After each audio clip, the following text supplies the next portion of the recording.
Welcome, everyone. Thank you so much for joining us for SciCai's Fall Kickoff event. I'm Stephanie Maurice Beeson. I'm the Director of Relationships here at SciCai, and I'm excited to be able to welcome you today for a wonderful presentation about allyship. I will briefly introduce today's speaker, Dr. Meg Warren, and I'll address a couple of housekeeping issues before passing it over to Dr. Warren.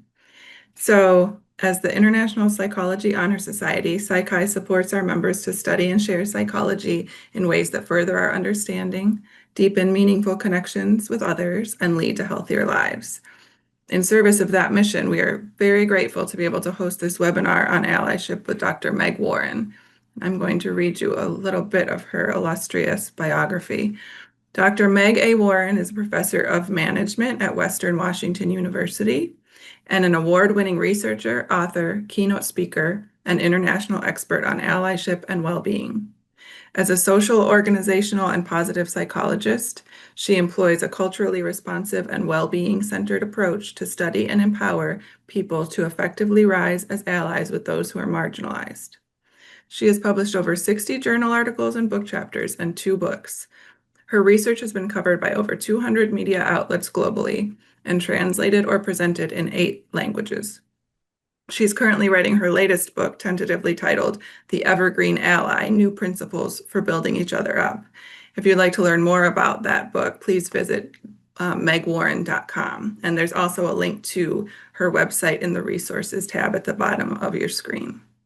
Dr. Warren has a wonderful presentation to share with us, and the recording of this webinar will also be posted on our website in case you need to leave early or if you'd like to view it again in the future or share it with your friends. And we hope you will share it with other folks who you think would appreciate it. The audience will remain muted for the presentation. If you have any questions, please enter them into the Q&A, and we'll leave time at the end to address the questions. If you have any technical questions, you can also put those into the chat so that our hosts can address those for you. And do not forget to stay to the end when we'll be giving away 3 $10 gift cards to folks who are here by the end of the webinar. So now, without further ado, I will pass the mic to Dr. Warren. Thank you. Thank you so much, Stephanie, for that wonderful introduction. And thank you to SciCai for having me here. Um, I'm excited to share this work on a flourishing ally. So over the last few years, there's been quite a bit of interest in allyship. People have been wanting to know more and more about how I can be an ally, how can I be an effective ally, what does it mean to be an ally? And my own training and background is as a positive psychologist and as a social organizational psychologist. So over the last decade or so, I've been doing research from these lenses on allyship. And today I'd like to share some key highlights from this work on one, how we can be more effective allies, but also how we can flourish as allies. And I'll share a little bit more about why that's an important thing to think about as we think about allyship.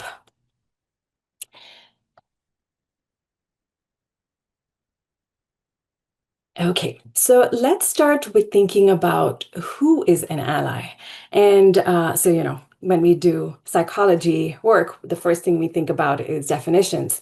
And this definition here really is important because the definition of an ally and allyship has been changing over time. We have a very shifting and different landscape. So from the 1990s, the idea of an ally was a person, a member of a dominant or a majority group who works to end oppression in their personal and professional life through support of and as an advocate for the oppressed population. Now, as you're looking at this definition, I want to bring your attention to a couple of things here. One is the idea of ending oppression, and that should give you a hint about who the audience was for this idea of allyship. It was primarily in academic circles and activist circles. That was the audience for understanding allyship. The goal was to tell people who really cared and understood what oppression means and what that looks like and all the forms in which it shows up in our society, how they can dedicate their work and their lives, professional and personal lives, to really work on dismantling and ending oppression in their communities. Now, we come down to 2020, and we have the BLM, we have post George Floyd, and we see this idea of allyship really coming out of academia and activist circles and entering mass consciousness. We have people everywhere interested in knowing what it means to be an ally. They're seeing people suffering and they want to try and be a part of the solution within their own communities, within their own circles of influence. Uh, in 2021, according to dictionary.com, allyship was its most searched word, right? So the idea here is that um, people who have busy lives, who are juggling multiple jobs, variety of responsibilities, uh, who care about their neighbors and their colleagues and their coworkers and their friends and don't want to see them suffering are looking to be allies. We're not necessarily talking about people who can make it their job to end systematic oppression. We're talking about how can I be an ally to my friend and my colleague. It is within this context that we realize we really need to expand this definition of allyship and make it more accessible and relatable. So we define allyship here as an ally as a member of a dominant group who leverages their strengths. And by strengths, I'm expanding this idea of not just someone who can bring their power and privilege, which is kind of the undertones of the first definition. Those are usually the ideas of what we do as allies, bring our power and privilege. But here I wanted to expand it to a variety of strengths that people have, their skills, their talents, their abilities, everything to the table in order to do two simple things: reduce the suffering and support the well-being of marginalized groups. Because the idea of suffering is something that we can all see. We may not always be able to understand whether there is oppression happening or not, but we can see suffering. We can see how we've already known how to reduce suffering to some extent for our colleagues and our friends and in our community. So we can do that. Another piece as a positive psychologist is that we know from psychology well-being research that reducing suffering does not necessarily mean that people are thriving. We need to do both. We need to reduce suffering and put in intentional effort to increase well-being, which is why I bring both of these as part of this definition. And so these are things that we can have on our radar.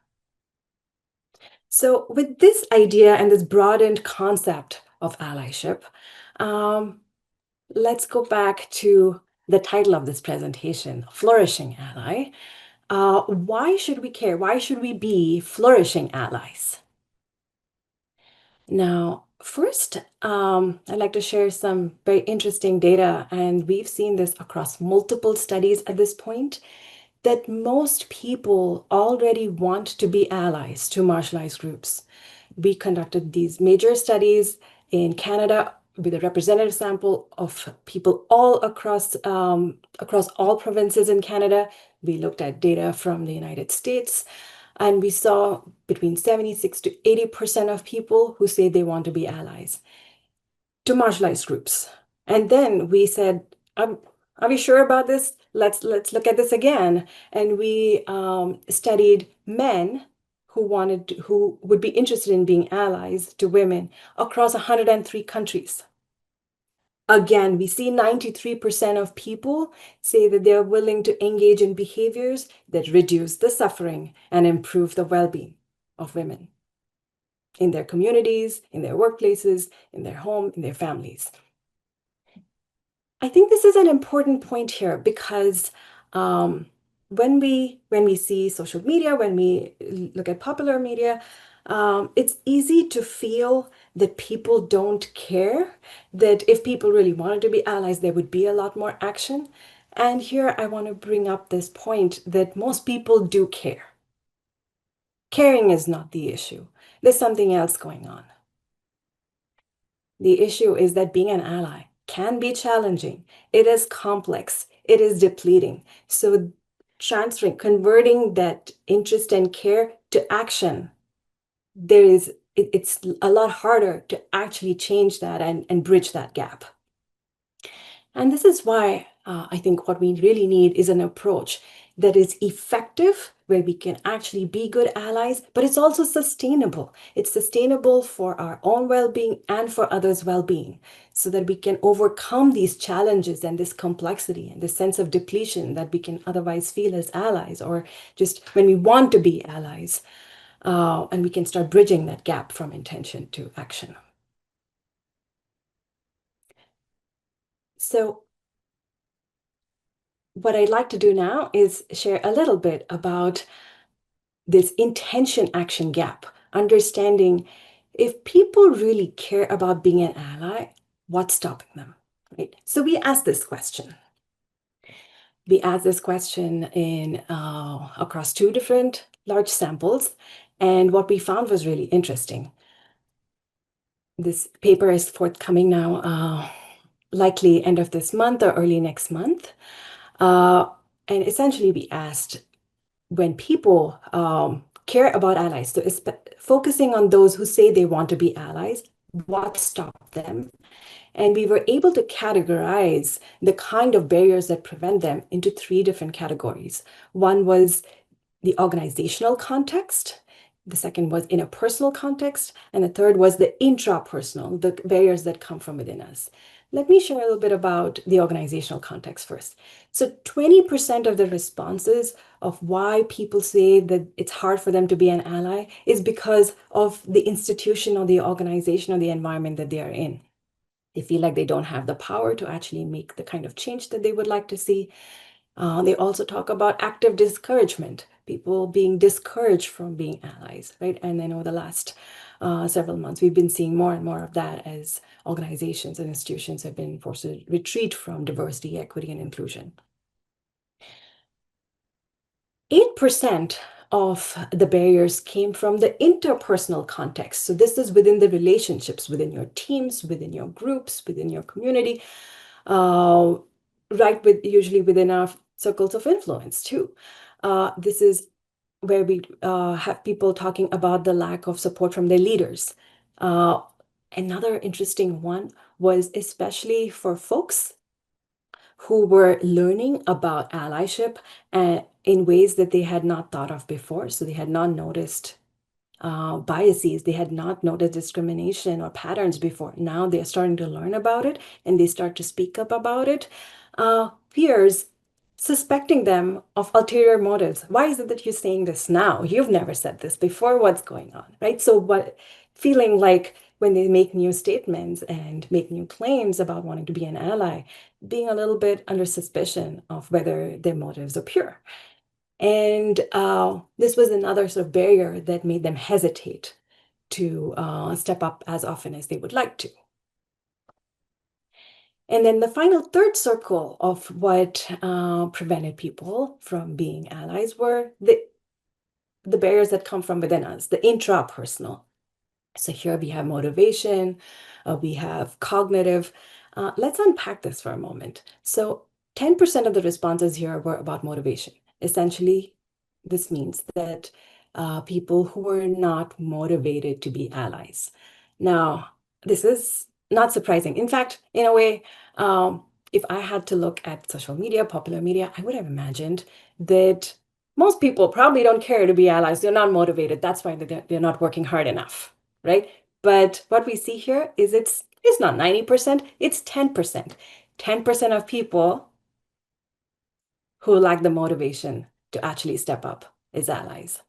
Now, even within this 10%, that it's split between 2 kinds of folks who genuinely don't have the motivation to do the work to be allies, but there's also this also includes people who would want to be allies, but they're worried, they overthink about coming across as a white savior, or they worry about being perceived as being inauthentic, about being fake. And all of those depleting some of that motivation so they struggle to be allies. Another piece here is the cognitive. So essentially the idea that 10% of folks said that they lacked the awareness or the skills to really be effective as allies, right? The reason I want to bring attention to this is that most organizations, and we now, in one of the latest studies by Catalyst, by McKinsey, actually, 88% of organizations had some that they surveyed had some sort of training in inclusion or allyship or bias related training. So most training that exists is focused on building awareness, building skills, right? That's where most of the dollars go into improving uh, these sorts of outcomes. But the issue is that only 10% of the barriers are explained by this. If we want to see that shift from intention to action, knowledge is not enough. We need these other barriers to be dismantled too. Right? And that's probably why McKinsey studies, Catalyst studies also say that there's all this training happening, but you don't necessarily see that upswing in action as we would have expected as a result of that training. So with all of this, kind of a takeaway is that allyship is challenging. There are lots of barriers at a variety of different levels. So what can you and I do? What can we do even if we don't have a lot of power, even if we don't have organizational contexts that are extremely supportive, even if we don't have the kind of environments that make it very easy? So what can we really do in our own circles of influence? And to study this, we looked at marginalized groups and we said, let's ask women here. So in this study, we asked women, what sorts of allyship do you actually find useful? Right? And then we also asked men, what kind of allyship behaviors do you think would be valuable? Do you already do? And you think are valuable, that make a difference? And then we wanted to see if there was any difference between what women thought were valuable and what men thought were valuable. And in this study, we found that there were several behaviors that came up. These allyship behaviors were valued by women and men, and they broadly fit into two main buckets, which was visible advocacy and interpersonal support. And these two buckets, actually, if you go back to the primary definition from the 1990s, it fits really well. The idea of an ally was someone who was a visible advocate, was someone who was engaging in supportive behaviors. So it does, those continue to hold true here, right? But now what we have here with this data in this study is what does that actually look like in specific behaviors? So we have the first that came up was voicing support, where women valued men who actually supported them in public ways, right? And men also saw this as an important allyship behavior. Another one, very interestingly, is what we call impression promotion. So engaging in a variety of behaviors that improve the image of the women, your employees and colleagues that you're working with. So for instance, speaking positively about their strengths, speaking about them in spaces where there is not a lot of positive attention going to them. Hopefully this then opens the doors for them for new opportunities and ways to progress in an organization or in an environment. Right? So that was broadly called impression promotion, and both women and men saw that as a valuable allyship behavior.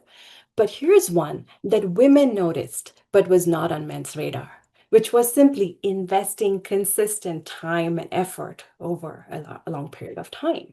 Just the idea of being there and putting in that time and energy was something that was really valued by women. And this here, they're not even talking about ultimate results of what that time and energy did, but it was just the idea that you're there and that you're doing this was a valuable contribution. Another one was something that was again on women's radar, but not on men's, was the idea of giving credit. And this is because women were acutely aware of how the accomplishments and the work that they were doing did not necessarily earn them the credit that they deserved. That sometimes it was ignored, sometimes it was misattributed to the men in the team, to the male leaders. And so being receiving that credit, be having an ally who said that, oh no, this her contributions were invaluable to this. She's the one who did most of the work, or whatever the appropriate level of credit was. Receiving that credit in no uncertain terms was really valuable for women. And men didn't necessarily have that on their radar as an allyship behavior. Now, these are the visible advocacy pieces. Let's look at the interpersonal support side of the story. So both women and men identified active listening as a very basic and simple, important behavior that provided interpersonal support.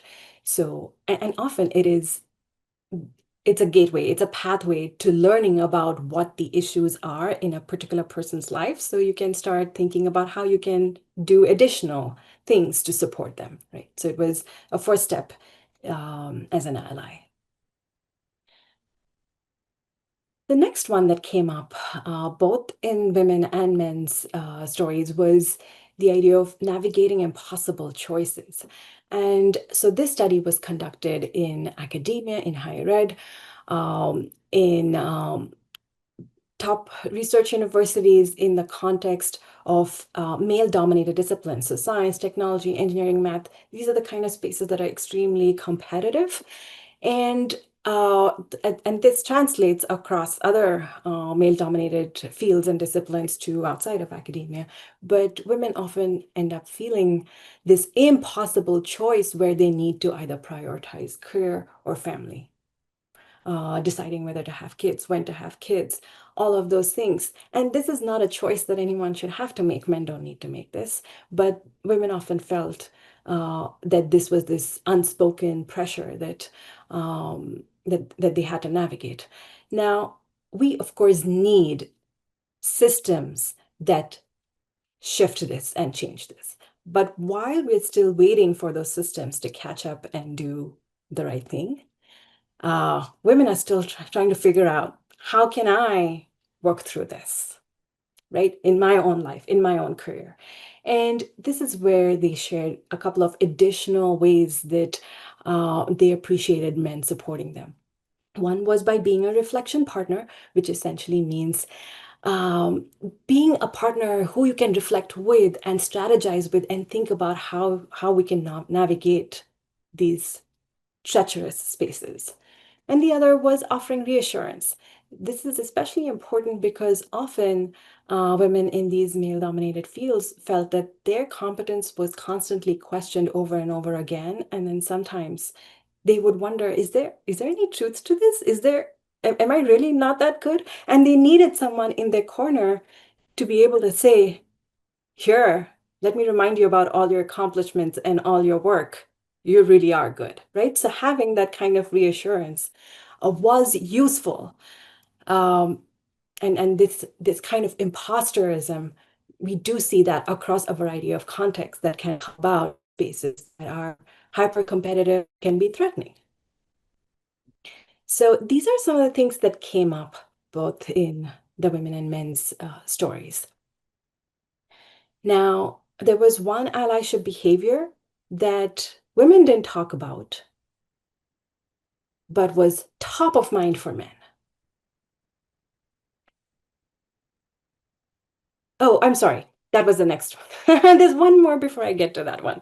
Another one that women identified as an important one was being a cheerleader. This was also something that men did not talk about, but was important for women, which was when men took a step back and let women be in the spotlight to cheer them on, right? Being the cheerleader, not being the star.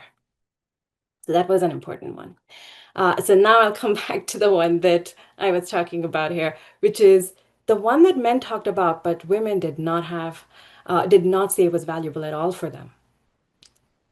And this one is confrontation, calling out bias. And I think this is really, really fascinating because in many ways, the idea of confrontation um, fits with this masculine ideal of being in control, being a leader, um, being a savior, right? We've conducted additional studies, and what we found is that when male leaders called out bias with, indignation and anger, they were seen as being more in control and as better leaders than when they address bias in a compassionate manner or they express sadness. So it fits with this narrative of what it means to be a man, to confront. And that's probably why it was so top of mind for men. It was the one that came up most often for men. Women didn't see this as a behavior that actually helped their careers at all, not in this study. Right? So with this, we have all of these different behaviors that have come up as ways that can be useful and can start making a difference. But what we wanted to do next was also to start looking at testing these in the lab to see, can we examine the relative effectiveness of these allyship behaviors? How do we know what's most effective and how do they compare to others? So today I'm going to share 3 simple strategies to be a better ally and look at the signs and the effectiveness of these strategies. So the first one I'll talk about is confrontation or calling out bias, especially because this is one that takes up the most airtime and the most space in popular media, on social media. When we ask people, what do you think of when you think of allyship, they think about calling out bias. When you see it, when you see something, say something, right? So essentially what this looks like is, for instance, let's say you have, let's assume David makes a sexist comment.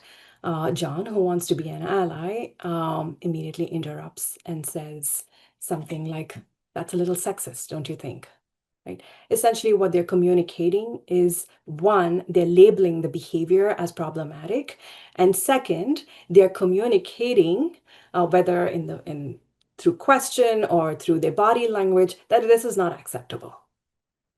Right? Both of those messages are getting across. And what we find is this is an extremely useful strategy, especially when there's egregious behavior happening that is causing considerable harm. You want to stop it right away. You want to have a clear message. It does shut down. It's very effective in shutting down behaviors. However, it shuts down that very particular type of behavior. So it doesn't shut down sexism. What it does is it shuts down that particular statement that was sexist, right? So you likely not have that person make that same statement again. You'll likely not have other people who are listening to this make such statements again. But that doesn't necessarily mean that there's transfer of learning to other kinds of sexism, right? Or other sexist language. So so we see that it's extremely effective in shutting down a particular behavior. What it also does have, though, is we also see when we test it across other different kinds of interventions that it does create backlash. You're more likely to see backlash in terms of backlash against the ally who said something. You also see observers, third-party observers who are listening to this, who are more likely to side with the transgressor, the person who made the sexist comment, and try to condone them or justify them and say, they didn't mean it. You're overreacting, right? So to try and comfort the perpetrator. But you also see, and this is the worst issue here, is that you see victim blaming. So here the person, if there is a woman in the room, for instance, when the sexism is occurring, she didn't even say anything. She didn't even do anything, but there's more likely to be victim blaming around her. The idea that her presence in this room alone creates an environment where such sexism is not acceptable, right? So it's absolutely unfortunate, but you see an increase in victim blaming and polarization when you have this calling out bias as an allyship strategy that you don't necessarily see in other behaviors. So We do know that this sort of calling out bias is a very effective and important strategy in reducing problematic behaviors, but we can't overuse it. We've got to think about when we do it and how we do it, and do it in a way that's really carefully thought through, right? Now, if this is all we have on our radar, calling out bias is the only thing we think about as allyship, then that really reduces the instances when we can be an ally, right? Because it means that it has to be egregious, it has to be urgent, that's when we can step up. But what do you do when it's not egregious? What do we do? What are other ways to be allies that does not involve calling out bias? And this is where it starts to become important to think through other ways of being an ally. So here, let's take a look at highlighting strengths and achievements. So this is very similar to the impression promotion, but it's more specific. Essentially, an ally is promoting the impression and improving the image of their employees or their coworkers by highlighting their specific strengths and achievements in a particular context. And what we find is this is a really interesting way to pivot a microaggression and shift the conversation. So let's say, for instance, David is questioning the competence of Lakeisha on a Zoom call and wondering whether she'd be a good fit for a new project. And John wants to be an ally, so he says something like, well, Lakeisha really goes the extra mile to show how our work serves clients' needs. On the last project, she spent hours learning about the needs of a potential client even before the first meeting. They were so impressed they hired us right away. Right? What John's doing here is speaking directly to those biases, the underlying biases behind David's comment, questioning her competence by speaking to her efforts, to speaking to her commitment, to her competence, and her results. And through this process, the kind of negative attention that was unfortunately coming to Lakeisha's way by David's comment has now been diverted to positive attention on her achievements. And what we see here is that this is something that's really effective and useful in addressing actual microaggressions as they're happening and shifting the conversation, but highlighting strengths and achievements. This is something that we can do proactively. We don't have to wait for a biased incident to happen before we can do this. If we already anticipate that we have a new member on our team who comes from a variety of different underrepresented backgrounds, and their competence might be questioned, their abilities might be questioned, we can, as leaders or colleagues, highlight their strengths and achievements whenever the opportunity arises. So we can do this proactively as allies without having to wait for a serious transgression to occur. Now, with this, now that we know these two different strategies are useful, what we wanted to look at is the relative effectiveness. What's more effective? We know that calling out bias is effective in shutting down behaviors. Highlighting strengths can also be useful. But if we had to pit them against each other, what's actually going to be more effective in improving inclusion? And what we found across these multiple studies is that highlighting strengths can actually be more effective than calling out bias to create inclusion. Right? It actually improves the outcomes that we really want. In addition to that, it also avoids the backlash and the unintended negative side effects that come from calling out bias. So it is something. The great news here is that many of us already do highlight strengths of our colleagues, right? We don't think about it as allyship, but when we do, we are already being allies. We are already being supported. We are already making positive change. But knowing this research allows us to know that we're doing well. We just need to do more of it. Let's take a look at yet another strategy here, checking in. Now, checking in sounds like a really simple thing to do. We study this in two different ways. One is where um, when a microaggression is occurring, this is a really interesting way to shift the conversation and attention.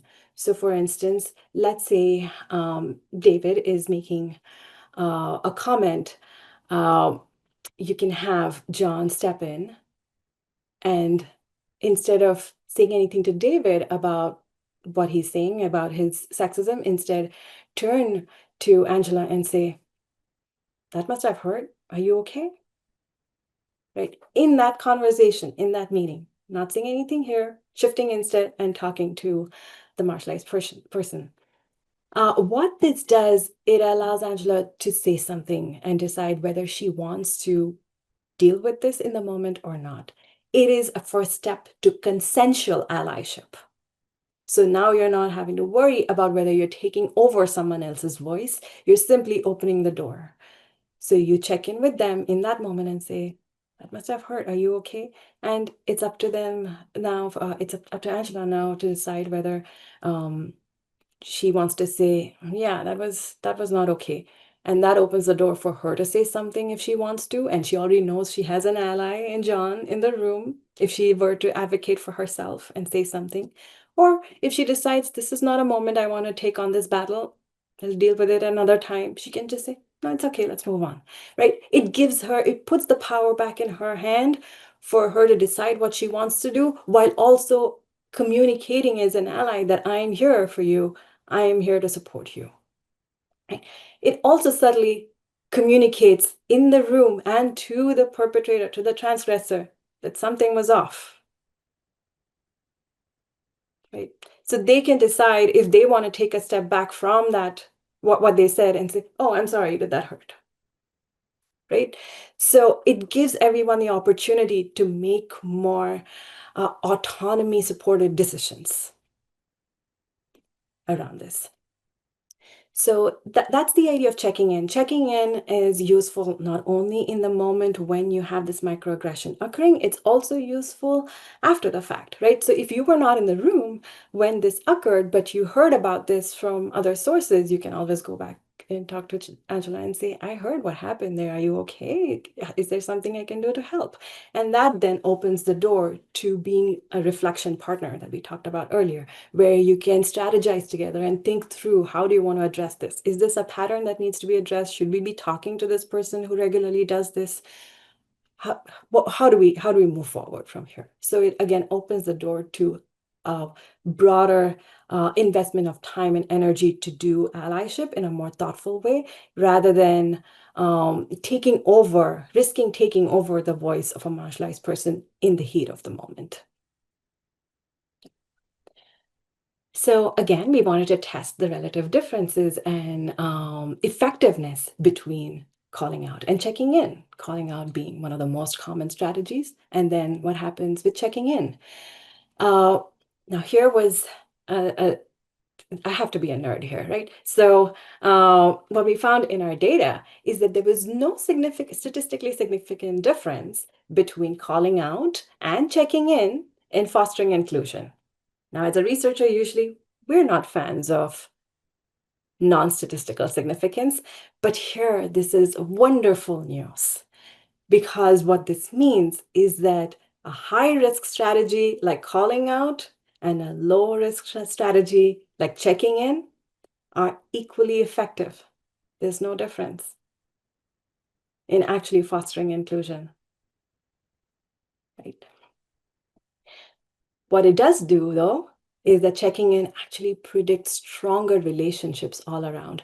We see stronger relationships between the ally and the marginalized group person. We see stronger relationships between the ally and the transgressor, and also the transgressor and the marginalized group person. So all around, it predicts it's better for those relationships, especially when we are in context where we're working with each other over a long period of time. And having those better relationships is really important criterion. It's something that's important for us, right?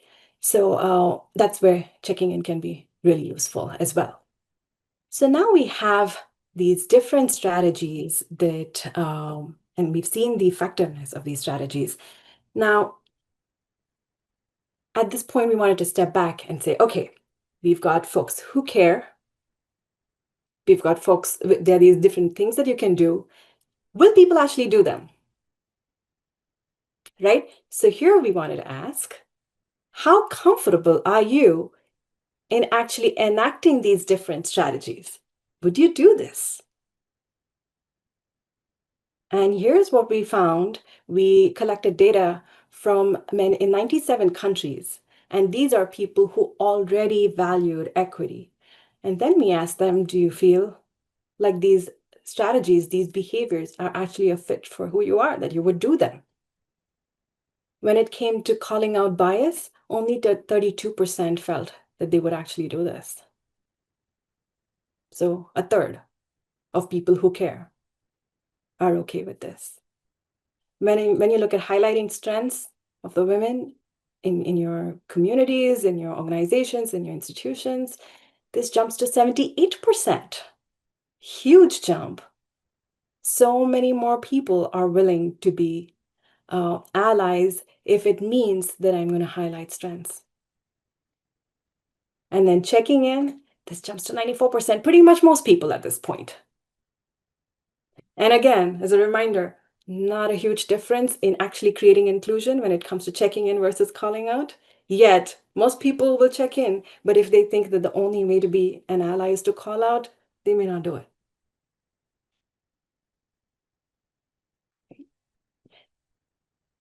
So, from all of this work, I think some of the main takeaways I have here is that to remember that most of us already care. Let's not get sidetracked by a sense of cynicism, wondering whether people care or not. Most people already care. If we don't see action, it's because sometimes the prototype of what good or effective or useful action looks like can also be a double-edged sword, that it can be challenging.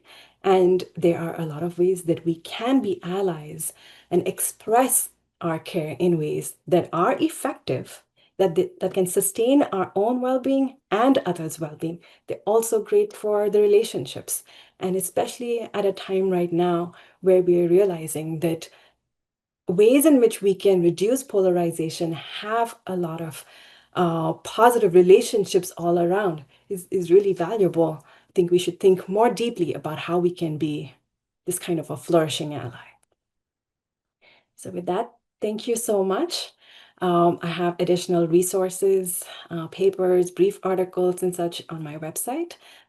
People tell me that they are really great conversation starters because there are also several short pieces that you can send to a colleague or a friend or someone in your department or community. So thank you. And I'd love to hear if you have any questions. Thank you, Dr. Warren. That was so inspiring. I can't wait to buy your book when it's out, but I'm going to start incorporating those practices now. It's really awesome. I actually haven't seen any Q&A come through yet. So maybe that means you answered everybody's questions in advance. So that's really, really great too. Let's just hang out here for a minute. Oh, there's a question. Great. Okay.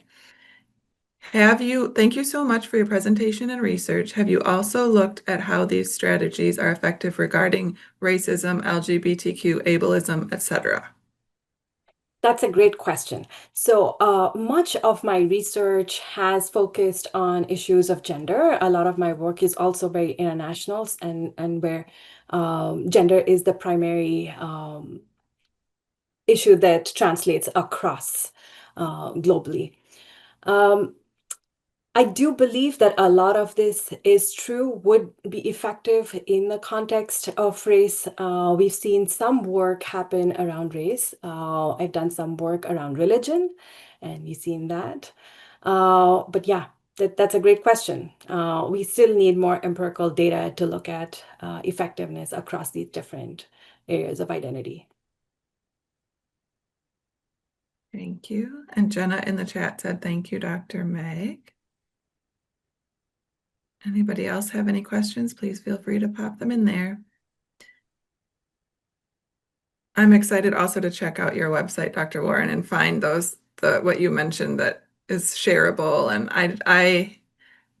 I'm going to send this presentation to quite a few friends who I think will appreciate it. All right, and Hannah has put a question in the chat. Thank you for this very interesting talk. Because a lot of your work is international, do you see trends on what kinds of allyship is more valued based on the country? Uh-huh. Um, yes, there is definitely a cultural component that does matter when it comes to allyship. For instance, in some countries, you see people, especially men, where there's a very long history of patriarchy, where they have not been supportive of women, and the few interactions where they've been unfortunately, the few interactions where they have been supportive of women in the past have also been tinged with selfish, ulterior interests. So it is very easy for them to be suspected of ulterior interests, right? So are you expressing sexual interest? Is that why you're being nice to her? Kind of thing. And so we see this happen a lot more in strongly patriarchal cultures. That's one difference. But in general, I think, for instance, some of the work that I've done in Africa, in Kenya, in the Congo, we see that there's a huge emphasis on relationships, in that people, even women, are sometimes unwilling. Some women in the community sometimes are unwilling to engage in strong forms of advocacy that would end up hurting essentially the men in their community, because they're worried that it would break the fabric of their society, break the fabric, tear the fabric of their community. So having that dual agenda of making sure that we can strengthen our relationships while also having allyship, while also improving well-being and outcomes for women, and reduce the suffering of women, those are usually really valued. Thank you. We have a couple more questions now too. Okay. From Sarah, I loved your presentation. Do you think many of these ideas convert to the classroom the same, or do you have different tips on converting it to student-student relationships or teacher-student relationships? I do think many of these would work well in the classroom too. Yes, absolutely. That's a great question. We've seen some work, allyship work being done with youth and youth mentors, and yeah, I think this could work well.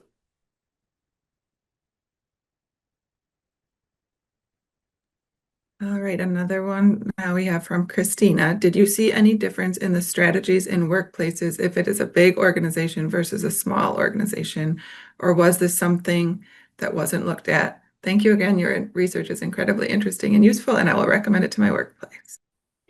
Yeah, for the most part, much of this is looking at the micro context, in that it is people trying to work within their own circles of influence, so with their teams or with their groups. So it may not necessarily be, it may not matter whether it's a large organization or small, because the circle of influence may still be relatively small with, your own team. Uh, I think things do change when we start to look at changing organizational policy or trying to do work at the systematic level. All of the work that I've been talking about is at the micro level, at this relational behavioral level. And this is where this plays out. Thank you, Dr. Warren. Now there's a few more still. So, okay, from Ashlyn, thank you so much for this talk. Is there a significant difference between allyship in individualistic societies and collectivistic societies? Uh, there is some initial work that suggests that the relational piece is more important in the collectivistic societies as well. So, yeah, centering relationships, centering the quality of relationships, even while one is being an ally, seems to be really important there. Thank you. And then we have from Peyton, how might you address this issue of microaggressions happening within your own family? For example, with people that are not very open to changing these behaviors and disregard your comments or put you down for your allyship with marginalized groups. Yeah. Unfortunately, this is yeah, this is a really tough issue because um, especially when I study this in the context of organizations or institutions, there is already um, some level of kind of like this professional decorum that already identifies what the rules of engagement are. But family dynamics can be very different, right? So I think that that's a very interesting and different context in which to look at this. But I think the idea in general of bringing more, so highlighting strengths, for instance, what it does is brings more disconfirmatory evidence about marginalized groups and puts it on the radar of people who are being biased, right? So it tells them over and over again, look at these strengths, look at these achievements, look at what they're doing. And maybe that should shake up some of your biases. Another thing that we see that is useful, we haven't tested this intervention, but what we see is, I haven't tested, but there's a lot of work on intergroup contact theory.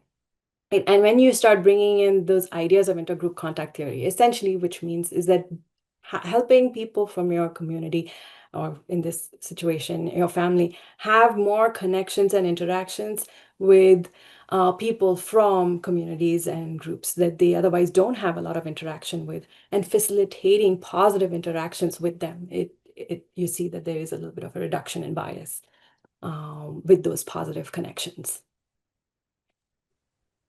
Thank you. And I think we have time for one more, which I will, it's similar in some ways to what you just answered, but I think there's some additional relevance here. An anonymous person asked, thank you for this information. How do you suggest bringing up the topic of allyship and acts of allyship to people around us?